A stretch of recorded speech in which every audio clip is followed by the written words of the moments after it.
We were headed for Omaha Beach, and I was glad. After all the fighting in Africa and in Sicily, I just wanted to get this war over with. It was daylight on the 6th. I went up on deck and found my brother Bill there. We talked about our chances and what our parents would think. Then about 6 a.m., the signal came to go to stations. My brother and I promised whoever survived would take care of the other's family. Then we shook hands and went our separate ways. I climbed down the nets and got into the Higgins boat with my unit. On the way in, we could hear the battleships fighting and see the big shells landing ahead of us. Guys were getting sick and vomiting from the choppy waters and the diesel fumes.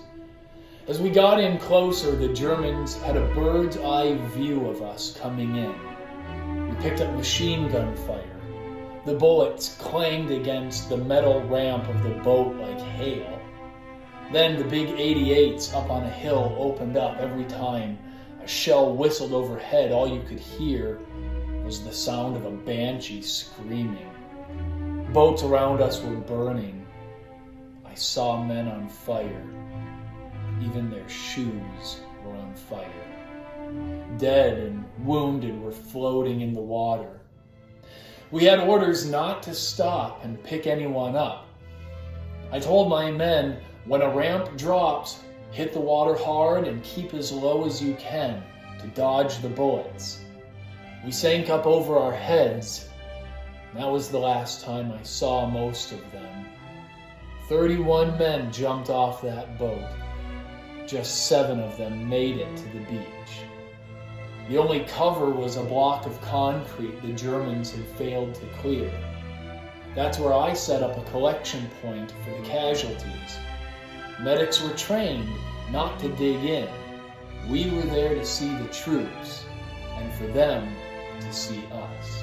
I detailed Corporal Raymond Lepore to hunker down and treat the men, while I brought in the injured. Ray and I had been together since '39. I knew I could count on him. It was total confusion. Shells exploding, boats blowing up, people yelling because you couldn't hear anything. Machine gun bullets hitting the water all around you, and the roar of the boats coming in.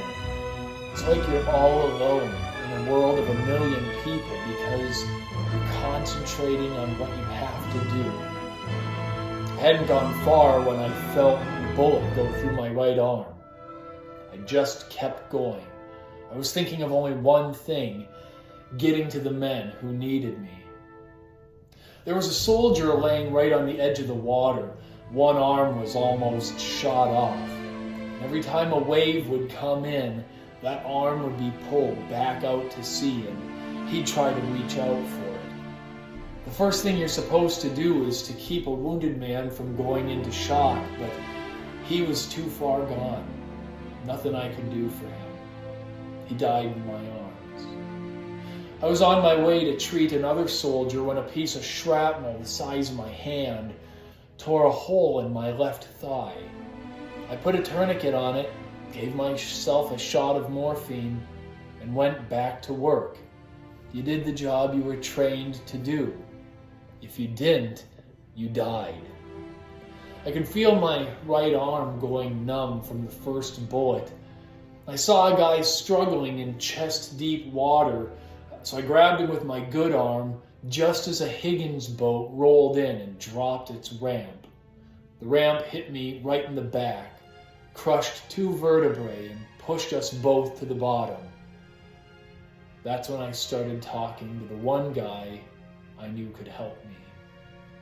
I said, God, I've asked you many times, but just give me another chance. Let me save just one more person. And for some reason, that boat raised its ramp and backed out. Somehow I managed to drag us both to safety. I told Corporal Lepore he'd have to take my place. He stood up and then just collapsed against my shoulder. His helmet fell off, and I saw the hole right in the center. everything went black after that. The next thing I knew, I was on a boat going back to England. A Navy doctor lifted my dog tags and he told me, "We have another Lambert here." My brother Bill's stretcher was put right next to mine on the dock at Weymouth. He'd been on a beach with G Company. We went to the hospital in the same ambulance. When I woke up, he was on the cot next to me. He looked over and said, "What are you doing here?" "Same thing you are," I told him. And he said, "Oh God, now what's Mother gonna think?" We both made it out okay. Bill lived to be 92. People who've never been in a war should understand what soldiers give up. The guys we left on Omaha Beach never had a chance to live the lives they'd dreamed of.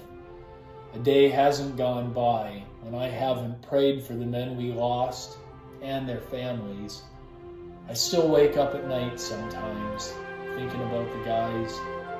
Every man that walked into those machine guns and that artillery fire on Omaha Beach that day, every man was a hero. What kind of a person would I be if I didn't tell their stories?